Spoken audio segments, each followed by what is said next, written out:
પછી ચયાપચયના આધારે, પછી પ્રજનનના આધારે, પછી સ્વસભાનતા, પછી સ્વ આયોજન, પછી આના આધારે કહી શકીએ. ઓકે, સ્વસભાનતા છે, સ્વ આયોજન છે, તો નો ડાઉટ. પણ વૃદ્ધિ અને પ્રજનનના આધારે થોડા આપણે સજીવોને વ્યાખ્યાયિત કરી શકીએ. એટલે સજીવ છે એમ થોડું આપણે કહી શકીએ.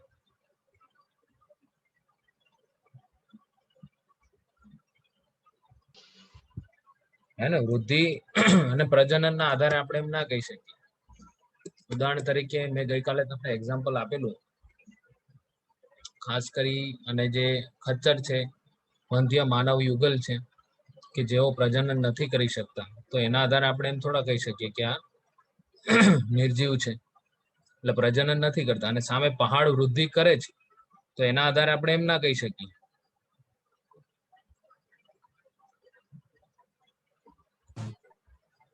ઉદાહરણ તરીકે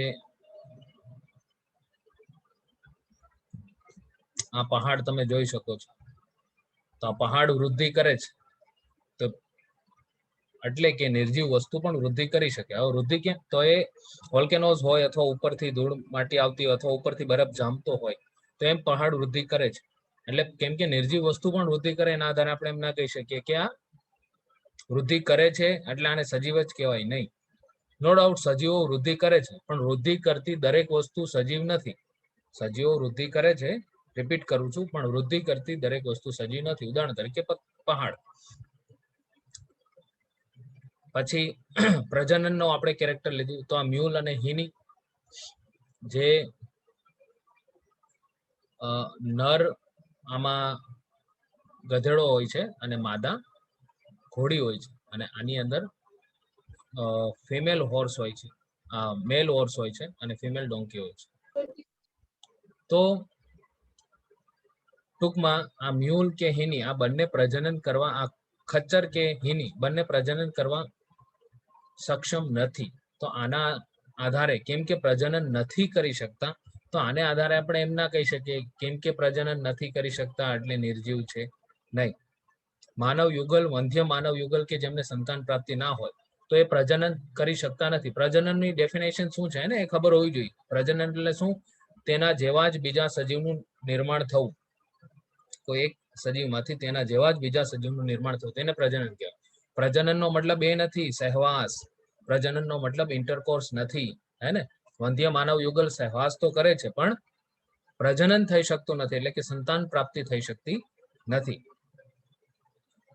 તો પ્રજનનના આધારે આપણે સજીવને ડિફાઇન કરી શકીએ નહીં. તો આ બધા લક્ષણો, સ્વસભાનતા, ખાસ કરી મેં તમને કીધું કે આ ગાય જે છે એ સ્વસભાન નથી, સભાન છે. એટલે એને તમે અડશો તો એને ખબર પડશે કોઈ મને ટચ કરવું, એટલે કે સભાન છે, પણ સ્વસભાન નથી. એટલે કે જો એ પ્લાસ્ટિક ખાય છે, એને થોડું એમાં કદાચ બીજું કઈ ચોટેલું એનો સ્વાદ આવશે તો એ ખાઈ લેશે, એટલે સ્વસભાન નથી, સેલ્ફ કોન્શિયસ નથી.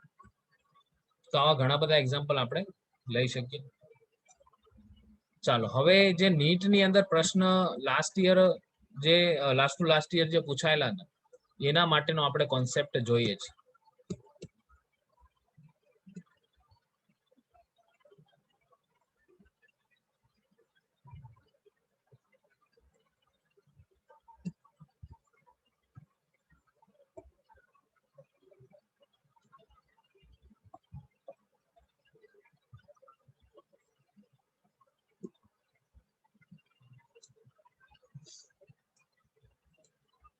તમને સાયન્ટિફિક નામ વિશે કઈ ખબર છે?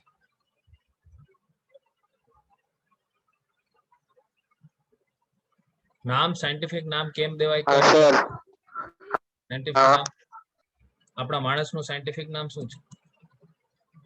હોમો સેપિયન્સ. હોમો સેપિયન્સ. ઓકે, એમાં હોમો એટલે શું ને સેપિયન એટલે શું? હોમો એટલે પ્રજાતિ અને સેપિયન્સ એટલે જાતિ. ઓકે, સરસ. હોમો નો મતલબ શું થાય? પ્રજાતિ. અને સેપિયન નો મતલબ શું થાય? જાતિ. પ્રજાતિને ઇંગ્લિશમાં કહેવાય જીનસ. શું કહેવાય ઇંગ્લિશમાં? જીનસ. જે અહીં કેસરી કલરનું તમે જોઈ શકો છો, હે ને, આ જીનસ છે. અને જાતિને ઇંગ્લિશમાં કહેવાય સ્પીશીઝ. તો સેપિયન ઇઝ સ્પીશીઝ. આપણે ધાર્મિક રીતે, જાતિગત રીતે, સ્વાભાવિક રીતે, વ્યવહારિક રીતે, ભૌગોલિક રીતે આપણે બધા કદાચ અલગ અલગ હોઈ શકીએ, પણ સાયન્સ આપણને એક જ કેટેગરીમાં મૂકે છે. તે પછી કોઈ પણ હોય, અમેરિકાનો માણસ લઈ લો, ભારતનો માણસ લઈ લો, જાપાનનો માણસ લઈ લો, ચાઇનાનો માણસ લઈ લો, કોઈ પણ લઈ લો, we all are falls under the same species and that is sapien. એટલે કે આપણે બધા સેપિયન છીએ. ઠીક છે, એટલા બધા વાડાઓ પડી ગયા છે, ઇટ ઇઝ ડિફરન્ટ થિંગ, એમાં આપણે અત્યારે જવું નથી. બાકી તમે જે પ્રાઇમરીના છોકરાને પણ લોજિક પૂછો તો એ લોજિકને આધારે જે આપણું બ્લડનું કન્ફિગરેશન, કમ્પોઝિશન જે છે બ્લડની, એ મારીને તમારી સેમ જ હોવાની ને. It is different matter, we are belong from the same, from the different religion, from the different caste, તો એ મેટર કરતું નથી. તો સાયન્સની દ્રષ્ટિએ જ્યારે તમે કોઈ પણ વ્યક્તિને જોશો તો એમાં તમને તમારો જ જાતિનો માણસ દેખાશે. હું તમને એમ કહું, સાયન્સને આધારભૂત રાખી અને તમે કોઈ દલિત હોય કે કોઈ બ્રાહ્મણ હોય, તમને હું એમ પ્રશ્ન પૂછું કે સાયન્સના ડેફિનેશનને આધારભૂત રાખી મને જવાબ આપો કે પેલો દલિત કે પેલો બ્રાહ્મણ એ તમારી જાતિનો માણસ છે કે નહીં? હા કે ના? છે. હે ને? કોઈ છે. પણ સાયન્સને આધારભૂત, તમે સાયન્સની ડેફિનેશનને આધારે રાખશો કે we all are falls under the same species, that is sapien. હવે જે જીનસ છે એ પણ આપણો સેમ છે અને સ્પીસીઝ જે છે એ પણ આપણી સેમ છે. પછી એમાં જે સબ સ્પીસીઝ આવતી હોય તો એ યુરોપિયન કન્ટ્રીઝ માણસ એના માટે અલગ એક આપેલું છે, એમાં આપણે નથી જવું સબ સ્પીસીઝમાં. પછી ખાસ કરી અને આફ્રિકાનો માણસ હોય તો એના માટે એક અલગ સબ સ્પીસીઝ આપેલી છે. એ ડિફરન્ટ વસ્તુ, પણ આપણી બધાની જાતિ, જેને ગુજરાતીમાં જાતિ શબ્દનો ઉપયોગ કરીએ તો જાતિ બધાની સેમ છે. અત્યારે આપણે થોડું સુપરફિશિયલી ચર્ચા કરીએ છીએ ગુજરાતીની અંદર. એટલે શું છે,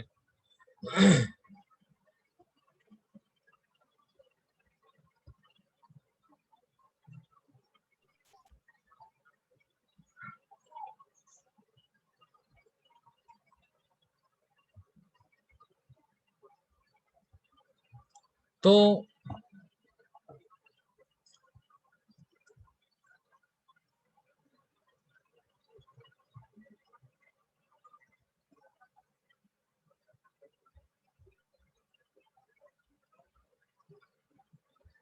તમે તમારી સ્ક્રીન ઉપર જોઈ શકો છો, મેં એક ચાર્ટ બનાવેલો છે. આ ચાર્ટની અંદર જે પેન્થેરા જે છે, આનું નામ કોઈને ખબર છે? લાયનનું સાયન્ટિફિક નામ અત્યારે તમે જોઈ શકો સ્ક્રીન ઉપર. જે કોન્સેપ્ટ થોડો સમજેલા હશે એને ખબર પડી જશે. લાયનનું સાયન્ટિફિક નામ શું થાય? લ્યો. ખાલી લીવો?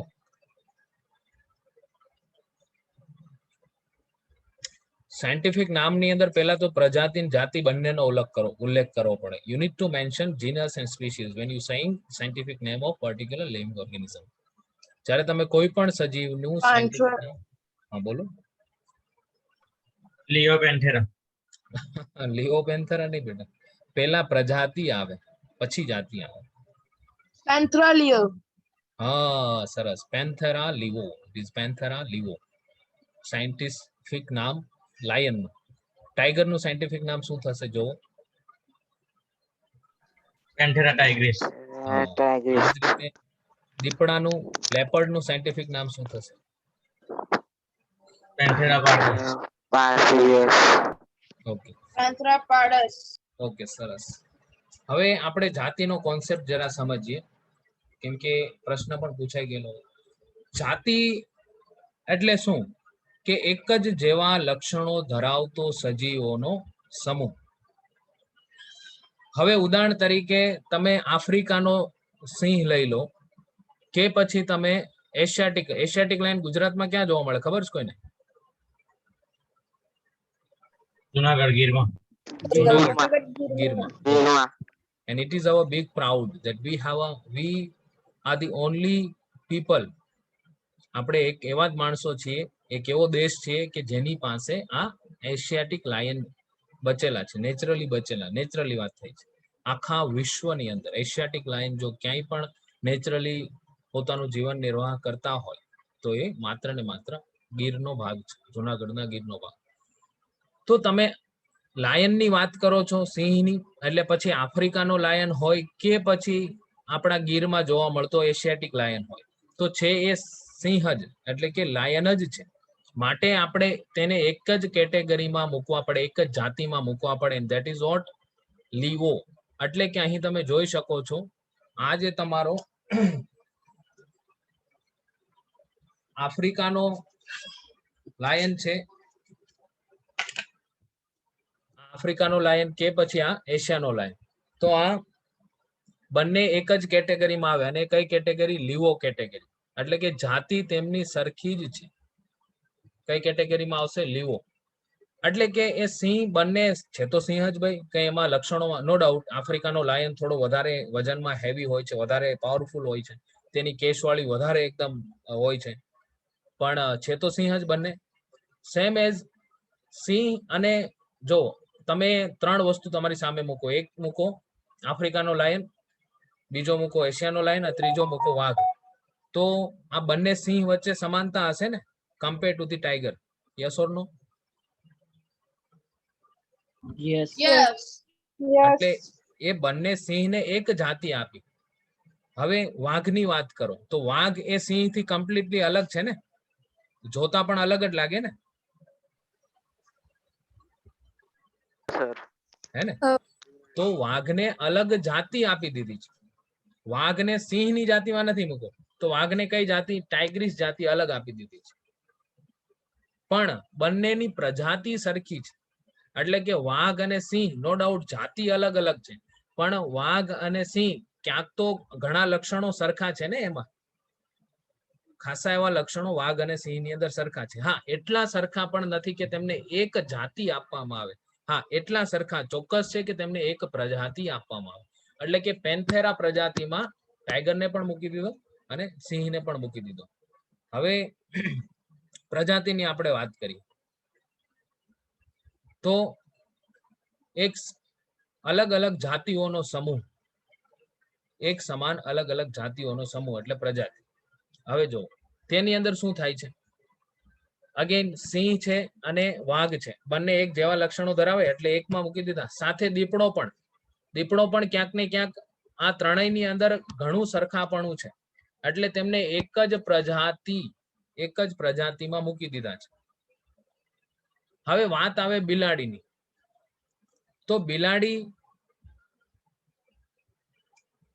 અને સિંહ, આ વચ્ચે તમે સિંહ, વાઘ અને દીપડો ત્રણ વસ્તુને રાખો અને સાઈડમાં એક બિલાડીને રાખો, તો તમને કેમાં સમાનતા જોવા મળશે?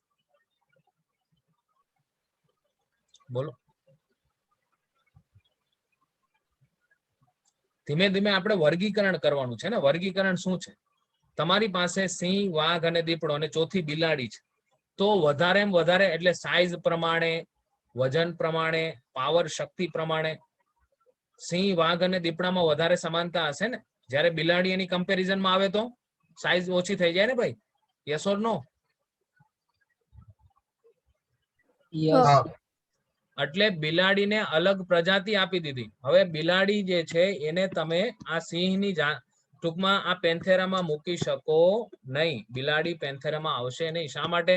કેમ કે બિલાડીની તો ભાઈ સાઈઝ જ કેટલી નાની. નો ડાઉટ એનું બધું મોઢું ને તમે જોવો તો સિંહની સાથે સરખાવી શકો, દીપડા સાથે, વાઘ સાથે, એ સમાન છે. પણ એટલું સમાન નથી કે તમે એને એક જ પ્રજાતિ આપો, નહીં.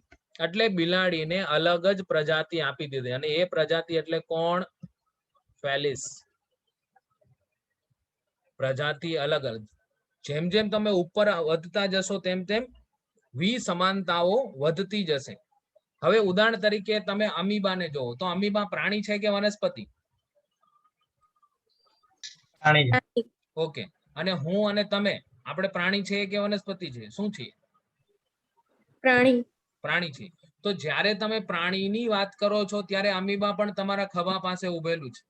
સમજો છો? ખભા પાસે ઇન ધ સેન્સ કે એ તમારી કેટેગરીમાં આવે છે. જ્યારે તમે પ્રાણીની વાત કરો છો ત્યારે સિંહના સાથે તમે પોતાને પણ સરખાવો કે હું અને સિંહ બંને પ્રાણી છીએ.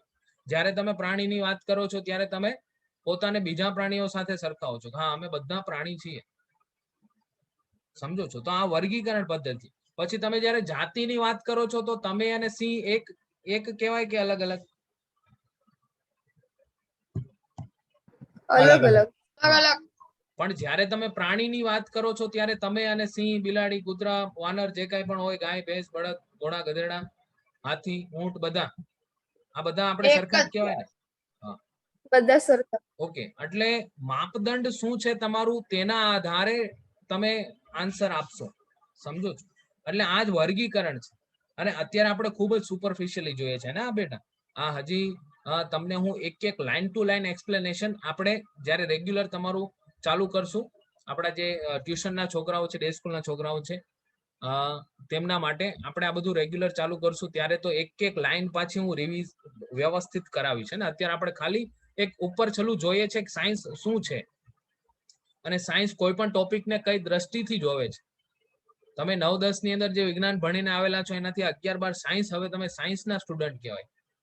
તમારી આગળ શું લાગે? સાયન્સના વિદ્યાર્થીઓ, વિજ્ઞાન પ્રવાહના વિદ્યાર્થીઓ. ભલે બીજી ડિગ્રી લાગે કે ના લાગે, અત્યારે તમે સાયન્સનો ટેગ તમારી સામે લાગી ગયો. એટલે હવે તમારી જે વિચારવાની જે પદ્ધતિ છે એ પદ્ધતિ અલગ હોવી જોઈએ. જેમ તમે અત્યારે અહીં જોયું એ પ્રમાણે હમણાં જ મેં તમને જાતિનું એક્ઝામ્પલ દીધું. તો જાતિની અંદર તમે વિચાર કરો કે ક્યારેય તમે એવું વિચારેલું હતું કે કોઈ પણ બ્રાહ્મણ હોય કે ક્ષત્રિય હોય કે દલિત હોય કે હિન્દુ હોય, મુસ્લિમ હોય, ક્રિશ્ચિયન હોય, જ્યુઝ હોય, બુદ્ધિસ્ટ હોય, કોઈ પણ હોય, શીખ હોય, કોઈ પણ હોય, તો જ્યારે તમે જાતિની વાત કરો તો સાયન્સ તમને બધાને એક જ દ્રષ્ટિથી જોવે છે અને એ છે સેપિયન. એકદમ સરળ અને સિમ્પલ ફંડો છે, એકદમ સરળ અને સિમ્પલ કોન્સેપ્ટ છે. ભલે ધર્મ જાતિની દ્રષ્ટિએ આપણે બધા અલગ હોય, પણ જ્યારે તમે તમારી શારીરિક રચનાની વાત કરો તો જો કોઈ ઉદાહરણ તરીકે મુસ્લિમનો માણસ છે કે હિન્દુનો માણસ છે કે ક્રિશ્ચિયનનો માણસ છે, તેને બ્લડની જરૂર પડી તો ક્રિશ્ચિયનનું બ્લડ મુસ્લિમ લઈ શકશે? Yes or no? Yes. Yes. શરત શું છે? માત્ર બ્લડ ગ્રુપ મળવું જોઈએ. અને ધર્મ મળે કે ના મળે મેટર કરતું નથી. તમારું રુધિરનું જે જૂથ છે, બ્લડનું જે ગ્રુપ છે, ઉદાહરણ તરીકે તમે એ પોઝિટિવ છો તો સામેવાળો ક્રિશ્ચિયન હશે કે મુસ્લિમ હશે કે હિન્દુ હશે એ મેટર કરતું નથી. સામેવાળો એ પોઝિટિવ હોવો જોઈએ. કેમ કે તમે એ પોઝિટિવ છો તો બ્લડ લઈ શકશો. તો ત્યાં સાયન્સ સાચું સાબિત થાય છે કે ધર્મ સાચા સાબિત થાય છે? સાયન્સ. ધર્મ તો એક રીતે કહે છે ને કે અલગ અલગ છો. બહુ આપણે ડિટેલમાં નથી જવું. હું તમને ખાલી આપણે કોઈની ધાર્મિક ભાવનાને પણ આપણે હનન નથી કરવું, પણ હું તમને એક્ઝામ્પલ આપું છું ને ખાલી. તો આપણે બધાએ આમ શીખ એક શિક્ષક તરીકે મારે તમને આપવી જોઈએ, એટલા માટે આપવી જોઈએ કેમ કે ભવિષ્યમાં તમે પણ એ વિચારતા થાઓ. નો ડાઉટ ઘણી જગ્યાએ અમુક પ્રોબ્લેમ હોય એ વસ્તુ ડિફરન્ટ છે, પણ આપણે કઈ દ્રષ્ટિથી વિચારવું એ આપણા ઉપર આધારિત છે. તો ટૂંકમાં સાયન્સ દરેક વસ્તુને, દરેક સજીવ હોય તેને કઈ દ્રષ્ટિથી જોવે છે એ આપણે શીખવાનું છે. તો જાતિ અને પ્રજાતિનો થોડો કોન્સેપ્ટ તમને સમજ પડી. આ વર્ગીકરણ કહેવાય. અને શું કહેવાય? વર્ગીકરણ પદ્ધતિ. હવે સાયન્ટિફિક નામ લખવા માટેના અમુક નિયમો છે. પેલા તો તમે જો સિંહને તમે પેન્થેરા લીવો કીધું તો તમને લાગે છે કે આ પેન્થેરા લીવો કઈ ભાષા હશે? આપણે પેન્થેરા ક્યાંય ગુજરાતીમાં યુઝ કરીએ? હિન્દીમાં, મરાઠીમાં? બોલો. આમ લાગે છે ગુજરાતી શબ્દ હોય એવો કોઈ ભાષા કઈ લાગે છે? આમ તમને ચાઇનીઝ ભાષા લાગે છે? ચાઇનીઝમાં તો ઓંગ શિંગ છુંગ લિંગ એવું લાગતું હોય ને? ગ્રીક હશે કાં ફ્રાન્સની ભાષા. લેટિન. લેટિન ભાષા. સરસ, લેટિન ભાષા છે. તો ભાષા હંમેશા સાયન્ટિફિક નામ આપણે કોઈ પણ સજીવનું કેમાં આપીએ છીએ? લેટિનમાં જ આપીએ છીએ. હવે એવું નથી કે એ લોકો પાસે લેટિન જે પેલા સંસ્કૃતિ હતી, હવે તો બધું ટૂંકમાં ગ્રીસ ને બધું લુપ્ત થઈ ગયું છે. ગ્રીસ નાનો એવો હવે એક દેશ વધેલો છે, પણ એ જે શૈલી હતી એ બધી શૈલીઓ હવે કઈ એટલી યુઝમાં છે નહીં. તો ટૂંકમાં એવું નથી કે લેટિન વાળા લોકોની કઈ ઇજારો છે આના ઉપર એને, એટલે આપણે આ બધા એની જ ભાષા ઉપયોગ કરીએ છીએ. ઇજારો નથી, પણ કામ એ લોકોએ કરેલું છે. તમે આમાં હજી થિયોફ્રસ્ટસ છે, સોક્રેટિસ છે, આવા બધા માણસો તમે જોશો તો એ બધા ત્યાં લેટિનના જ હતા. એટલે એ લોકો જે જ્ઞાન કહેવાય ને, એ લોકો આવા બધા સબ્જેક્ટની અંદર હજારો વર્ષ પહેલા એ લોકોએ રિસર્ચ કરેલું. જો કે આપણી ભારતીય સંસ્કૃતિમાં પણ ઘણા ઋષિ મુનિઓ એવા થઈ ગયા છે આપણી પાસે પણ લેખિતમાં છે, પણ આપણે સંસ્કૃતિમાંથી જ્ઞાનને ઓછું, કુરિવાજોને વધારે લીધા છે. એટલે ક્યાંક ને ક્યાંક આપણે આપણી અંદરના જ્ઞાનને હજી ઓળખી નથી શકતા. સંસ્કૃતિમાંથી જે સાયન્સને આપણે લેવું જોઈએ એ સાયન્સને નથી લીધું, પણ સતી પ્રથાને ને એવી પ્રથાઓને આપણે લીધી છે. દૂધ પીતી કરીને એવી વસ્તુને આપણે લીધી છે. આ કડવી વાસ્તવિકતા છે. એટલે ક્યાંક ને ક્યાંક આજે આપણે માત્ર તમારી સામે એમ કહી શકીએ કે આપણી સંસ્કૃતિ મહાન છે, પણ મહાન છે એની ખબર કેટલાને છે? અને આપણી સંસ્કૃતિમાં જે સાયન્સ છુપાયેલું છે એ સાયન્સની ખબર કેટલાને છે? તો ક્યાંક ને ક્યાંક એ પણ મેટર કરે છે. ઇન શોર્ટ, લેટિન ભાષામાં આપણે લખવું પડે, કેમ કે આ બધું આ બધી વસ્તુ એ લોકો આપીને ગયેલા છે એટલા. હવે બીજા નિયમો જોઈ લે તો પેલા તો તમારે લેટિન ની અંદર લખવાનું છે. આ બધું આપણે પાછું સમજશું હે ને, અત્યારે ખાલી જોવો. લેટિનમાં લખવું પડે. પછી પ્રથમ શબ્દ હંમેશા કયો આવશે? પ્રજાતિ. અને પછીનું સૂચન કયું છે? જાતિ. અને જો તમે હાથથી લખતા હોય, હસ્તલિખિત નામ હોય, તો તમારે દરેક શબ્દ નીચે અંડરલાઈન કરવી પડે. અને મૂળ ઉદ્ભવ લેટિન બતાવવા ઇટાલિકમાં છાપવું પડે, હાથથી લખતા હોય તો. અને પ્રજાતિના નામની અંદરનો જે પેલો આલ્ફાબેટ છે, પેલો અક્ષર છે, હંમેશા કેમાં હોય? કેપિટલમાં હોય. અને બાકીનું બધું સ્મોલ ની અંદર. અને સાથે સાથે એડિશનલ ફીચર, તો 4 લક્ષણો આપણે જોયા. બીજું વધારાનું લક્ષણ કે તેમાં સાયન્ટિસ્ટનું નામ પણ પાછળ લાગે. ઉદાહરણ તરીકે આ લિનિયસ છે, તો આ મેંગીફેરા ઇન્ડિકા, જે કેરી આપણે અત્યારે ખાઈએ ને, કેરી, એ કેરીનું સાયન્ટિફિક નામ છે. તો આ લિનિયસે આપેલું છે, તો સાયન્ટિસ્ટ લિનિયસ નામ છે, એટલે એનું શોર્ટમાં નામ લીન આવે. પણ જો કદાચ આમ લીન હોય તો એ ખોટું પડે હે ને, કેમ કે તમારું નામ હોય, મારું નામ હોય, તમારા ફાધરનું નામ હોય, પ્રાઇમ મિનિસ્ટરનું નામ હોય, કે પછી કોઈ મજૂરી કરતો માણસ હોય એનું નામ હોય. દરેકના નામની શરૂઆત તમે કેમ કરશો? ઓકે, ફોર એક્ઝામ્પલ મારું નામ, ભાઈ કોઈ વ્યક્તિનું નામ મહેશ છે, તો આમ મહેશ લખશો કે પછી મહેશ આમ લખશો? કેપિટલ આવશે.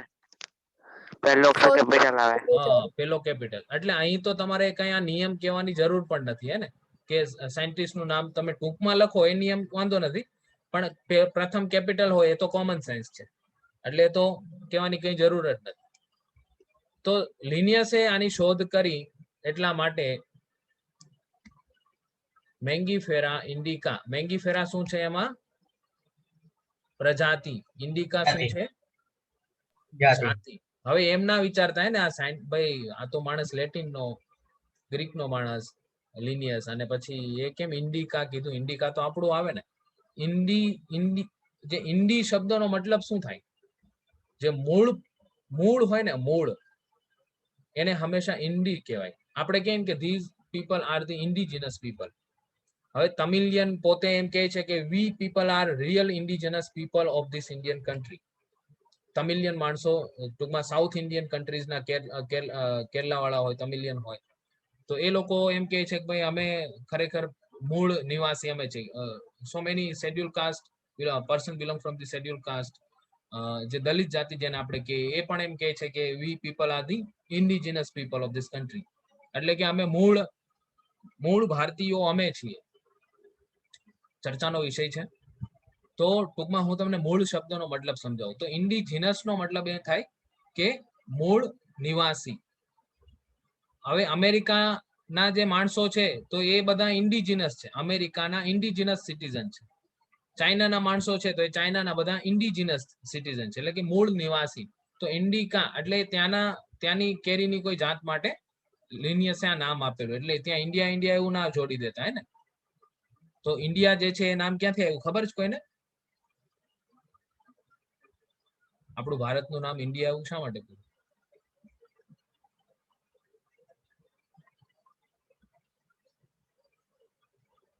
ખબર છે કોઈને? સોશિયલ સાયન્સ ભણીને આવ્યા છે કે નહીં બેટા? થોડું એસએસ માં ઇન્ટરેસ્ટ લેવાનો હે. It is also science. Just look at the suffix, એટલે કે પાછળનો જે શબ્દ લાગે ને, પ્રિફિક્સ ને સફિક્સ બે હોય ને, તો સોશિયલ ની પાછળ શું લાગે છે? સાયન્સ.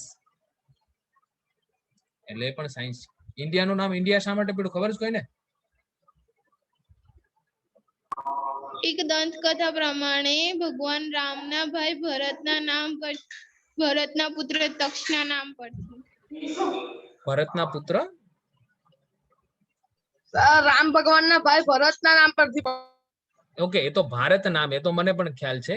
ભારત એમ પડ્યું, એ તો લગભગ most of the people are aware about this concept કે ભારત નામ કેમ પડેલું છે. What I am asking you, India નામ કેમ પડેલું છે. ભારત તો ભરત જે રાજા ભરત હતા, ભગવાન રામના નાના ભાઈ, અને ભરતની માતા જે ભરતને જન્મ આપેલો ખબર છે કોણ, શું નામ એમનું? હોમવર્ક તમારા માટે એને કરીને આવજો.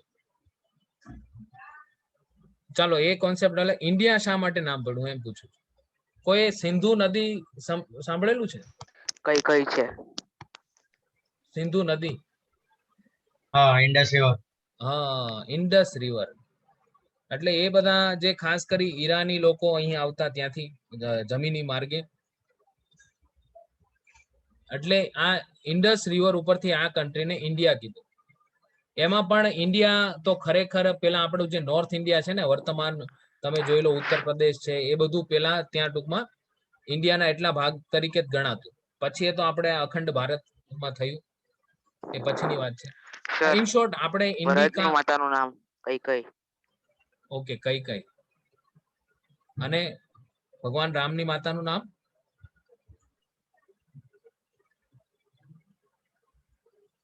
કૌશલ્યા. કૌશલ્યા. સરસ. આ બધાના પિતા કોણ હતા? દશરથ રાજા. રાજા દશરથ. સરસ, ખૂબ સરસ. ભગવાન રામને એક ઉપમા આપેલી છે. શું ઉપમા આપેલી ખબર કોઈને? મર્યાદા પુરુષોત્તમ. મર્યાદા પુરુષોત્તમ. મર્યાદા પુરુષોત્તમ. એ પુરુષોત્તમ નો મતલબ શું થાય? ઉત્તમ પુરુષ. પુરુષોમાં ઉત્તમ. બધા પુરુષમાં ઉત્તમ. સરસ. પુરુષો ઇન ધ સેન્સ માણસની વાત થાય છે. માણસની અંદર ઉત્તમ. એમનો જે સ્વભાવ હતો ક્ષત્રિય પોતે, પણ એક વચન પાળવા માટે, માત્ર એક જ વચન પાળવા માટે 14 વર્ષનો વનવાસ ખેડી દીધો. એ ટૂંકમાં ભગવાન રામ જેવા વ્યક્તિ જ કરી શકે. દરેક ધર્મોમાંથી આપણે આવા જે બધા કેરેક્ટર્સ જે છે, આવા બધા એમાંથી આપણે દ્રષ્ટાંતો લેવા જોઈએ અને સારું એની આપણે અસર આપણા જીવનમાં પણ પાડવી જોઈએ. આજે તમે કોઈને વચન આપેલું, ફોર એક્ઝામ્પલ, આવતા વર્ષે તો હું તને આ વસ્તુ આપીશ કે આમ કે તેમ, વોટ એવર, કોઈ પણ પ્રોમિસીસ આપેલું છે, અથવા કોઈ પાસેથી ઉધાર રકમ લીધી આપણે એને વચન આપીએ 10 દિવસ પછી આપીશ. હવે સપોઝ 10 દિવસ પછી આવે તો આપણે શું કહીએ? વચન તોડવું હોય તો આપણને મનમાં ના હોય ને, હવે એ તો ચાલે, હવે એમાં શું. પણ મર્યાદા પુરુષોત્તમનું જે બિરુદ મેળવવું ને, એના માટે 14 વર્ષનો વનવાસ ખેડવો પડે, એક જ વચનને પાળવા માટે. ત્યારે સમાજ તમને મર્યાદા પુરુષોત્તમ કહે, હે ને? બાકી અત્યારના નેતાઓ, અત્યારના શાસકો, અત્યારના રાજાઓ આપણે જોઈએ છે, હે ને, કેવા કેવા વચનો આપે છે અને પછી એમના જ વચનનું કેવું એ ખંડન કરે છે, અને સરેઆમ ખંડન કરે છે. એનાથી આપણે પરિચિત છે. ચાલો, હવે બહુ આપણે આધ્યાત્મિક નથી થવું. તો ટૂંકમાં આ 4-5 નિયમો છે. આ નિયમો પણ એમસીક્યુઝમાં પૂછાતા હોય, અને એક એમસીક્યુ હું તમને જરા બતાવું. નીટની અંદર 2019માં એ એમસીક્યુ પૂછાયેલો હતો.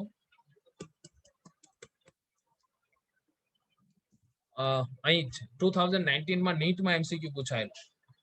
કેરીનું સાચી રીતે લખેલું વૈજ્ઞાનિક નામ નીચેનામાંથી પસંદ કરો કે જે કાર્લ લિનિયસે સૌ પ્રથમ વર્ણવેલું હતું. કેરોલસ લિનિયસ, જેને કાર્લ લિનિયસ પણ કહેવાય. સંપૂર્ણ હિસ્ટ્રી હું લિનિયસની તમને આપીશ. કઈ કઈ બુક્સ એમણે લખેલી હતી, શું શું એમનું રિસર્ચ વર્ક છે, એ આપણે બધી ચર્ચા કરશું. અને ડાર્વિન, જે આપણે ડાર્વિનને બધા કહેતા હોય છે, જે ઉત્ક્રાંતિવાદ એમણે એમને મફતમાં નથી આપેલો. 2 જહાજ લઈને ગયેલા, એક તો તૂટી ગયું, એમાં કેટલા સાથીઓ લઈને ગયા, કેટલા સાથીઓ મરી ગયા હતા એમાં, હે ને? એમને રિસર્ચ નથી કરેલું ડાર્વિને. ચાલો, વાત કહી દીધી મેં. બહુ ગહન અભ્યાસ કરેલો. કોઈ પણ જ્યારે તમે સાયન્ટિસ્ટ ના વર્કને જોવો ત્યારે ખરેખર તેમની ખૂબ જ તેની પાછળની મહેનત, સઘન એમાં પરિશ્રમ હોય છે. ત્યારે જ આ વિશ્વને આપણે અત્યારે તમે ઘરે બેસીને જે પંખાની હવા ખાવ છો, મને સાંભળો છો, એને એટલું જબરદસ્ત ટેકનોલોજીસ જે બધી મળેલી છે, એ પેલા લેબમાં કલાકો વર્ષો સુધી મહેનતો થઈ હોય ત્યારે આ બધા પરિણામો મળતા હોય. આ પ્રશ્નનો ઉત્તર શું આવે? નીટ ની અંદર 2019 માં પ્રશ્ન એ આવે પૂછાય સર 4 એ માર્ક. આવે ઓકે, સરસ. Most of the student are saying that A is right answer. પણ બાકીના 3 શા માટે નથી આપતા એ પણ તમને ખબર હોવી જોઈએ. જો આ તમને ખબર પડી જાય ઇટ મીન્સ તમે નીટમાં સારો એવો સ્કોર કરશો. જે આવે છે, હા બોલો. સર જે આપણે શોધીએ એનું નામ તો પાછળ હોવું જોઈએ, એટલે બી અને સી માં તો પાછળ લિનિયસ નું નામ જ નથી ને. ઓકે, બી અને સી માં લિનિયસ નું નામ નથી, અને સી માં બીજી કઈક ભૂલ. બી તો ઓકે, ચાલો લિનિયસ નું નામ નથી. સી માં શું ભૂલ છે? ઇન્ડિકામાં આઈ કેપિટલ છે. હા, સરસ. ઇન્ડિકાની અંદર આઈ કેપિટલમાં છે. ઓકે, પછી ડી માં શું ભૂલ છે? એમાં કાર્લ્સ બી લખેલું છે CAR કરીને, પણ એ નહીં આવે, ખાલી લિનિયસ જ લખવાનું આવે. નામ શોર્ટમાં કીધું છે ને, દાદાનું ને પપ્પાનું ને હમ. બધાનું નામ નથી લખવાનું, પોતાનું નામ એ પણ શોર્ટમાં લખવાનું છે. એટલે આમાં કેરોલસ લિનિયસ કઈ એવું આખું લખવાની જરૂર નથી, ખાલી લીન હોય એટલે ઇનફ છે. આમાં તો આખું નામ લખેલું છે, ભલે એ કાલ પછી ડોટ કરેલો, પણ એ કઈ આખું નામ લખવાની જરૂર નથી, માત્ર લીન હોય તો આવી જાય. જો 2019 માં, અને આ જે મેં તમને બુક બતાવી ને,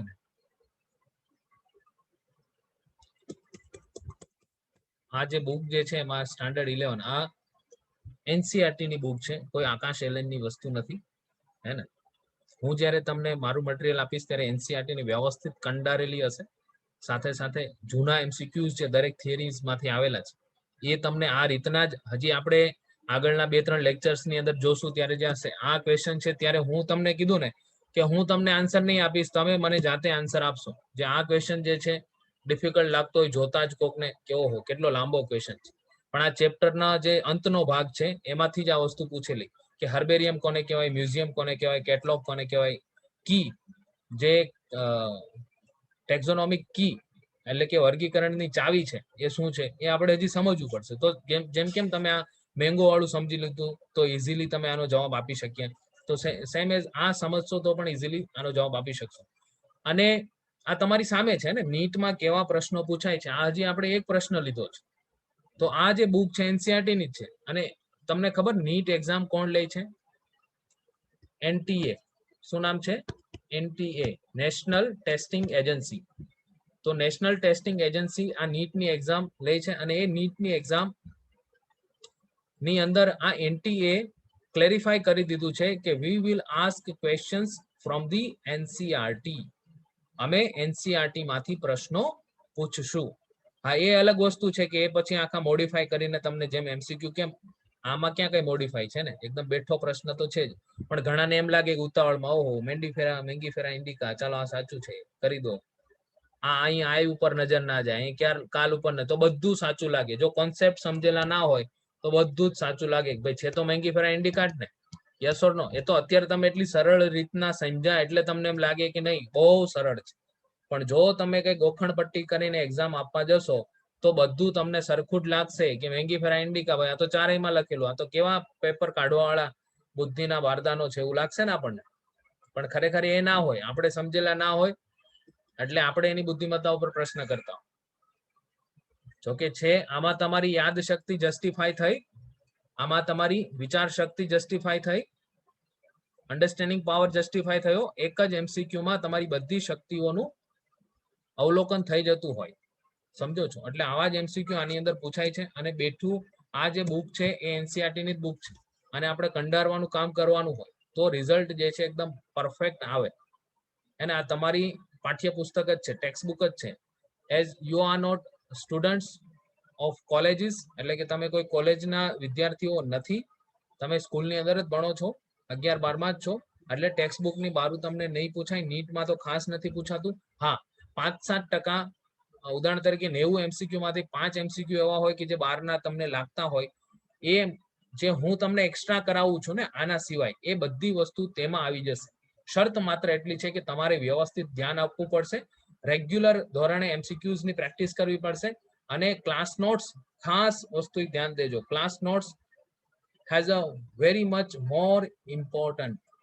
ખૂબ જ વધારે ક્લાસ નોટનું ઇમ્પોર્ટન્ટ ખૂબ જ વધારે છે. એટલે જે હું એક વસ્તુ તમને અહીં લખાવું એ એક વસ્તુ તમારી બુકમાં નોટ થવી જોઈએ અને એને રેગ્યુલર ધોરણે વાંચવી પડે.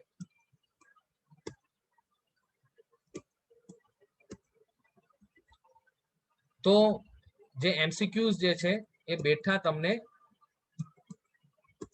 આમાંથી જ પૂછાય છે, બુકમાંથી જ પૂછાય છે. શરત માત્ર એટલી છે કે તમારે એને વ્યવસ્થિત વાંચવું પડશે. ચાલો, તો આજનો લેક્ચર આપણે અહીં સુધી રાખીએ. અને અત્યારે હું તમને આ આપણે ખાલી સુપરફિશિયલી જોઈએ છે ને, પછી જ્યારે ચાલુ થશે તો ડેફિનેટલી પહેલી લાઈનથી જ ઉપાડવાનું છે, ઇન્ટ્રોડક્શનથી જ ઉપાડવાનું છે પાછું. આ એટલા માટે કે આપણે અત્યારે મેથ્સના લેક્ચર પણ ચાલે છે, બાયો ફિઝિક્સના લેક્ચર પણ ચાલે છે. ખાસ કરી મેથ્સ અને બાયો ઉપર અત્યારે તમારે ફોકસ રાખવાનું છે. ફોકસ ઇન ધ સેન્સ તમે નક્કી કરી શકો મારે મેથ્સ રાખવું છે કે બાયો રાખવું છે, અને એ જ હેતુથી આપણા લેક્ચર્સ રાખેલા છે. અને નીટ એક્ઝામ હોય કે JEE એક્ઝામ હોય એટલી અઘરી નથી, એટલી ડિફિકલ્ટ નથી. ડિપેન્ડ કરે છે કે તમે કઈ દ્રષ્ટિથી જોવો છો. હમણાં જ એક MCQ જોયો, અને એવું નહીં આ એક, હજી આગળના બીજા 5 MCQ જોશો તો પણ તમને એ જ ફીલ થશે. અને ગેરંટીડ તમને કહું છું કે એનો આન્સર તમે જ આપશો, હું નહીં. અને બાકીના ઓપ્શન શા માટે નથી આવતા એ પણ તમે જ કહેશો, હું નહીં. હા, પેલા એ કોન્સેપ્ટ જે છે એ હું તમને કરાવી દઈશ. તો આમાંથી આઈ થિંક બધા લગભગ સાયન્સમાં એડમિશન લઈ લીધું હશે મોટા ભાગના વિદ્યાર્થીઓએ. જો એ લોકોએ ટ્યુશનની અંદર જોડાવું હોય તો સોમવારે અથવા તો આવતા વીકના કોઈ પણ દિવસની અંદર સોમવારે આવી જાવ તો વધારે સારું છે. એમનું નામાંકન ખાસ કરાવી દેવાનું છે. ફીઝનો જે કોઈને ઇસ્યુ હોય મે બી તો એ વિધિન અ વીક પછી એ ફીઝ પે કરી શકે છે. એટલે એવું નથી કે તમે નામ નોંધો એટલે હંગામી ધોરણે આપણે તમારી રકમ લઈ જ લેશું. પછી વિધિન અ વીકનો એક સમય આપવામાં આવશે. એની અંદર મિનિમમ જે 8,000 જે છે કોઈ પણ પે કરીને કન્ફર્મેશન કરાવી શકે છે. તો આ લેક્ચર્સ હજી આપણે ચાલુ રાખવાના છીએ અને આવતા વીકમાં પણ ચાલુ રહેશે, જેથી કરી અને તમારો જે કન્ફ્યુઝન છે, જે અસમંજસ છે તમારું, તેને આપણે દૂર કરી શકીએ. એ જ હેતુથી આપણે લેક્ચર રાખેલા. આજના લેક્ચરમાંથી કોઈ પણ વિદ્યાર્થીને કંઈ પણ પ્રકારનો પ્રશ્ન હોય તો દે કેન આસ્ક.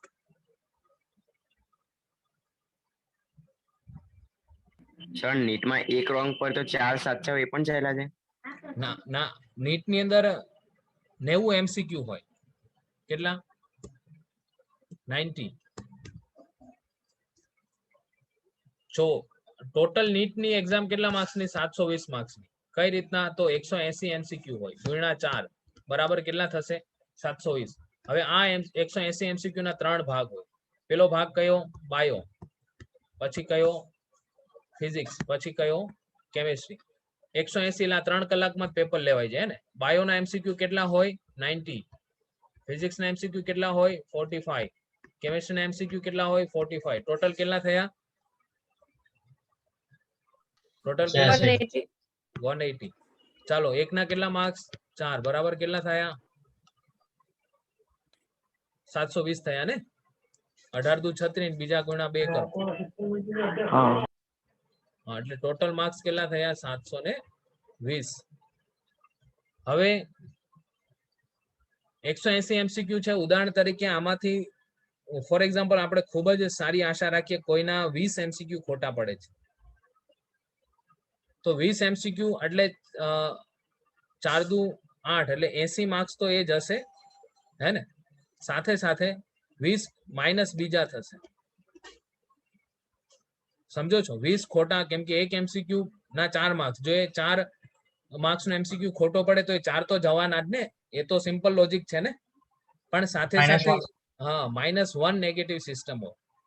-1 જે છે એ જશે એટલે 20 એટલે -100. તો 720 માંથી માઇનસ કેટલા કરવાના છે? 100. કેટલા થશે? 620. સમજો છો? અને બાયોલોજીની અંદર તો મને એટલો વિશ્વાસ છે કે જો તમે મહેનત થોડી કરી શકતા હોય તો બાયોલોજીમાં 90 MCQ માંથી 85 MCQ ઓછામાં ઓછા કહું છું, ઓછામાં ઓછા 85 MCQ સાચા પડે જ. શરત કેટલી છે? તમારે સ્માર્ટ વર્ક કરવું પડે, સારું ગાઈડન્સ મેળવવું પડે, મેક્સિમમ MCQs ની પ્રેક્ટિસ કરવી પડે, થોડું એક્સ્ટ્રા કન્ટેન્ટ સમજવું પડે ને NCERT ને વ્યવસ્થિત કંડારવી પડે ને ક્લાસની નોટ વ્યવસ્થિત લખવી અને રિવિઝન કરવું પડે. ક્લાસની નોટનું, NCERT નું જે હું તમને મટીરિયલ આપું છું એ આ સિવાયના બાકીના 2 સબ્જેક્ટ છે તેમાં પણ 90 માંથી ઓછામાં ઓછા 80 થી 85 માર્ક્સ તો તમે ઇઝીલી લઈ શકો, ઇઝીલી. પણ ખૂબ જ જો ડેડિકેટેડ વિદ્યાર્થીઓ હોય તો 720 માંથી 700 ઉપર જવું એ કોઈ નવાઈની વાત નથી. પણ શરત શું છે? તમારે ડેડિકેટ રહેવું પડે, સમર્પિત રહેવું પડે, તો આ વસ્તુ થઈ શકે. And it is not impossible.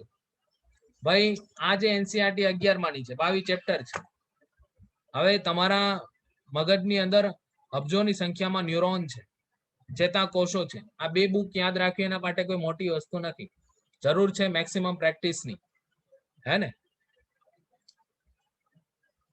તો આજના લેક્ચર માંથી કઈ પ્રશ્ન હોય તો જણાવો.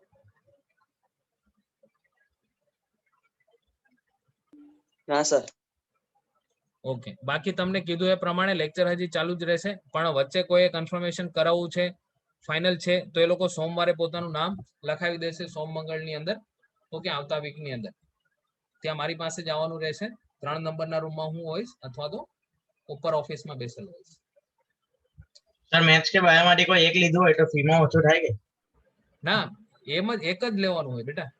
કાં તમારે મેથ્સ રાખવાનું હોય અથવા તમારે બાયોલોજી રાખવાનું હોય. એટલે બાકીના 2 સબ્જેક્ટ તો બધાને આવશે, ફિઝિક્સ અને chemistry. These are the common subjects. એટલે તમે ફિઝિક્સ, કેમેસ્ટ્રી, બાયો અથવા ફિઝિક્સ, કેમેસ્ટ્રી, મેથ્સ, ટૂંકમાં મેથ્સ અથવા બાયો તમે રાખી શકો. તો એ તો સબ્જેક્ટ તો 3 જ થાય. અને જે મેં ફીઝ માટે કહું છું બેટા, એ ખાસ કરીને 15,000 સરકાર આપણને જે સ્કોલરશિપ આપે છે તેના ફોર્મ આપણે અહીંથી ભરી દઈશું, હે ને? મેં તમને બધાને લગભગ મીટિંગમાં પણ કીધેલું છે કે ફોર્મ આપણે તેના ખાસ અહીંથી ભરી દઈશું. એટલે એ 15,000 આવવાના ચાન્સીસ ખરા સ્કોલરશિપમાં. બાકી આપણે બીજા ક્લાસીસ જેવું નથી કરતા કે એકી સાથે તમારી 15-20,000 ફીસ લઈ લઈએ, નહીં. 8,000 થી કન્ફર્મેશન કરાવવાનું છે. એમાં પણ કદાચ કોઈને 2-5 દિવસ વેઇટ કરવો હોય કે નામ હું નોંધી લઉં, પછી મારે 5 દિવસ પછી હું ફીસ પે કરીશ, તો એ પણ આપણે ઓપ્શન અલાઉ કરેલો છે. એટલે આપણે બીજા જેવું કરતા નથી કે ભાઈ ચાલો એની હાવ પેમેન્ટ કરો, હે ને? કેમ કે અમને તમારા ઉપર અને અમારા ઉપર વિશેષ વિશ્વાસ છે કે આ શિક્ષણ પદ્ધતિ તમને આના જેવી સરળ લગભગ બીજે કશે નહીં મળે. અને જે હું થિયરી કરાવીશ એની સાથે લાસ્ટ 2-4 વર્ષમાં શું MCQ પૂછાયેલા છે એ પણ આપણે કરશું. જે ટોપિક આપણે ભણતા જશું એ ટોપિકમાંથી કેવા MCQ નીકળે છે એ પણ આપણે સમજશું, જેથી કરીને તમને વાંચવાની સમજ પડે. ચાલો, is there any other question? No. અને આ વચ્ચે વચ્ચે બેટા ઇંગ્લિશ યુઝ કરું છું એનું રીઝન શું છે? મેકોલે કહી ગયો છે એટલા માટે નહીં. મેકોલે નો ડાઉટ કીધેલું હતું કે હું ભારતીયોને માત્ર બહારથી જ ભારતીયો દેખાશે, બાકી અંદરથી પૂરા ઇંગ્લિશ બનાવી દઈશ. એ હેતુથી હું ઇંગ્લિશ નથી યુઝ કરતો. ઇંગ્લિશ ઇટ ઇઝ નેસેસરી નાવડેઝ, એક જરૂરત થઈ ગઈ છે. કેમ કે મેડિકલ તમે ભણશો, એન્જિનિયરિંગ ભણશો, કોઈ પણ વસ્તુ ઇંગ્લિશમાં જ ભણશો.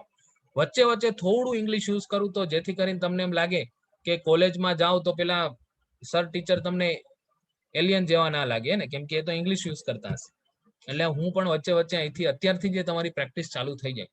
બાકી તમારે ભણવાનું ગુજરાતીમાં જ છે ને, ડોન્ટ વરી. અને જે હું ઇંગ્લિશ બોલીશ એનું ગુજરાતી કરીશ પણ ખરો, એટલે એમાં નિશ્ચિંત રહેજો. તો આ 2 વર્ષમાં હું આશા રાખું કે ઘણા છોકરાઓને આપણે ઇંગ્લિશમાં કમ્યુનિકેશન પણ સારું કરીએ.